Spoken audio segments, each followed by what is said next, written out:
శాసన మండలిలో మంత్రి నారా లోకేష్ వైఎస్ఆర్ కాంగ్రెస్ పార్టీకి చాలా ఆవేశంగా ఒక సవాల్ విసిరారు. వైఎస్ఆర్సీపీ సభ్యుడు చంద్రశేఖర్ రెడ్డి ఒక అంశం మీద మాట్లాడుతూ దేశ చరిత్రలోనే ఎక్కడా లేని విధంగా తెలుగుదేశం పార్టీ అధికారంలోకి వచ్చిన తర్వాత వీసీల చేత బలవంతంగా రాజీనామాలు చేయించారు అంటూ ఒక మాట మాట్లాడారు.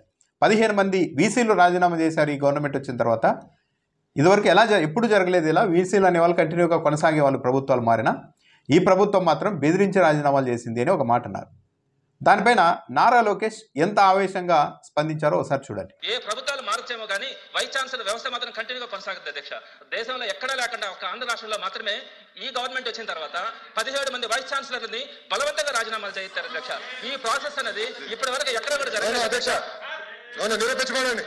I'm challenging the member, I'm challenging in the house. నిరూపించుకోనండి. ఎవరు బెదిరించారు? నిరూపించుకోనండి. ఇప్పుడు ఎవరు బెదిరించారా? I'm challenging you, I'm challenging the member to prove in this house. అధ్యక్ష, ఇదే సత్యదూర మాటలు. ఇది నారా లోకేష్ గారు చెప్తున్నది ఏంటంటే వీసీలు ఎక్కడ బెదిరింపులు భయపడి రాజీనామా చేయలేదు, మేము ఎవరిని బెదిరించడం లేదు అని చెప్తున్నారు.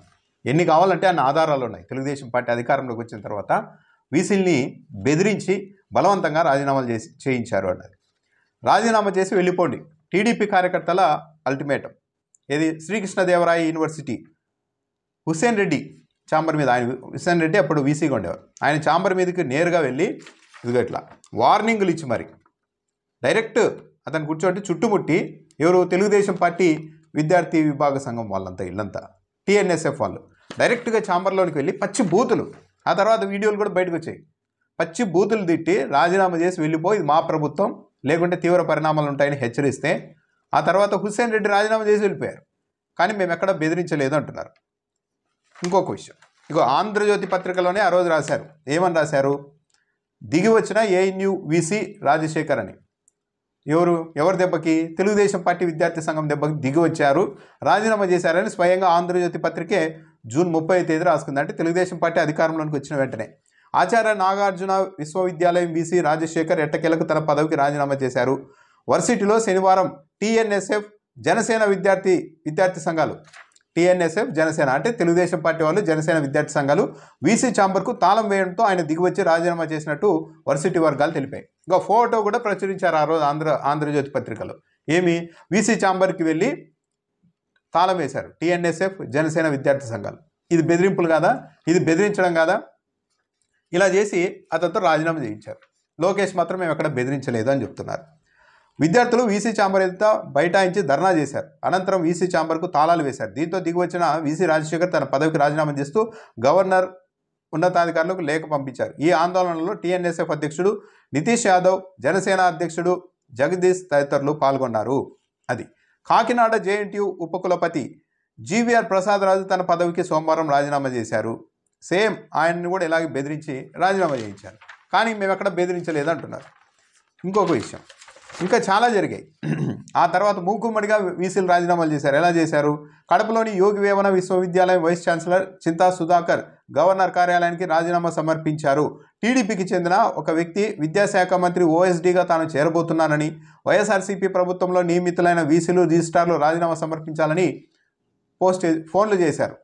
అయితే అనధికారిక ఓఎస్డీ ఫోన్ కాల్స్ పట్టించుకోవాల్సిన పని లేదని వీసీలు భావించారు. అయితే ఆ తర్వాత రోజు వీసీల వాట్సాప్ గ్రూప్లో సైతం అందరూ రాజీనామాలు సమర్పించాలని వీసీలు రిజిస్ట్రార్లపై ఒత్తిడి తీసుకొచ్చారు. దీంతో అధికార పార్టీ అనుబంధ విద్యార్థి సంఘాలను కూడా విశ్వవిద్యాలయాలపైకి ఉచగొలిపారు. ఆ తర్వాత వీళ్ళంతా రాజీనామాలు చేశారని పత్రికల్లో కూడా కథనాలు వచ్చాయి. ఇక ఎస్వి యూనివర్సిటీకి సంబంధించి ఎస్వి యూనివర్సిటీ వీసీ ఛాంబర్లోనికి తెలుగుదేశం పార్టీ సంబంధించిన ఇల్లే విద్యార్థి సంఘం వాళ్ళు జనసేన వాళ్ళు వెళ్ళి ఎలా బెదిరించారో లైవ్ విజువల్స్ వచ్చాయి. పచ్చి బూతులు ఒక వీసీని పట్టుకొని తంతాం కొడతామంటూ ఆయన మీకు దాడి చేసేంత పని చేశారు.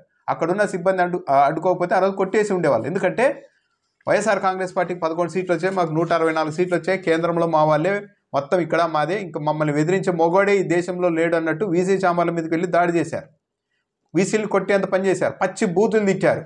బలవంతంగా బెదిరించి ఫోన్లు చేసి ధర్నాలు చేసి ఛాంబర్లకు తాళాలు వేసి మరి వాళ్ళతో రాజీనామా చేయిస్తే మేము ఎక్కడ బెదిరించలేదు, నిరూపించండి అంటున్నారు. మరి ఎస్వి యూనివర్సిటీ వీసీగా ఉన్న వ్యక్తి ఛాంబర్లోనికి వెళ్ళి తెలుగుదేశం పార్టీ విద్యార్థి సంఘం నాయకులంతా పచ్చి బూతులు తిడుతూ బెదిరిస్తూ కొడతాం నరుకుతాం రాజీనామా చేయని బెదిరించేది నిజం కాదా?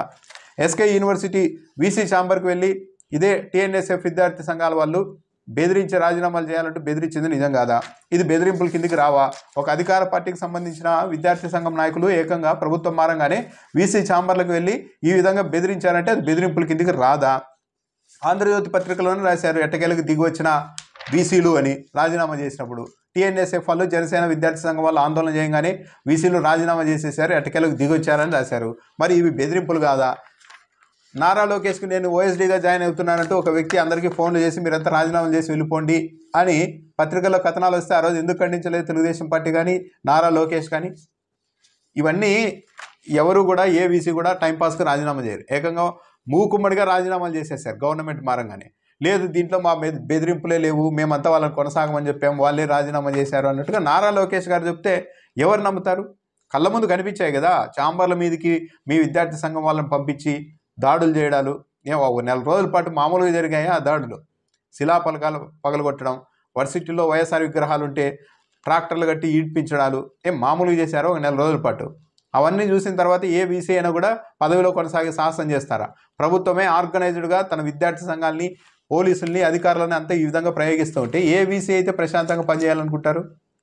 ఒక ప్రభుత్వానికి వ్యతిరేకంగా నిలబడి ఏ వీసీ అయితే పదవిలో ఉండాలని కోరుకుంటారు? మనకెందుకు ఈ రామాయణం అని చెప్పేసి అంతా రాజీనామా చేసి వెళ్ళిపోయారు. కాబట్టి వైసీపీ ఎమ్మెల్సీ చంద్రశేఖర్ రెడ్డి ఒకే మాట అన్నారు, బెదిరించి రాజీనామాలు, భయపెట్టి బెదిరించి రాజీనామాలు చేయించారని.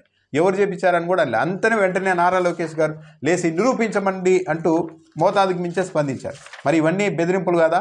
వీసీ ఛాంబర్లకు వెళ్ళి కొట్టడాలు, దాడి చేయడాలు, తాళాలు వేయడాలు, ఫోన్లు చేసి బెదిరించాడు, ఇవన్నీ జరిగాయి. కాబట్టి ఈరోజు ఏమీ జరగలేదు, వాళ్ళకి వాళ్ళు రాజీనామా చేసి వెళ్ళిపోయారంటే ఎవరు నమ్మరు.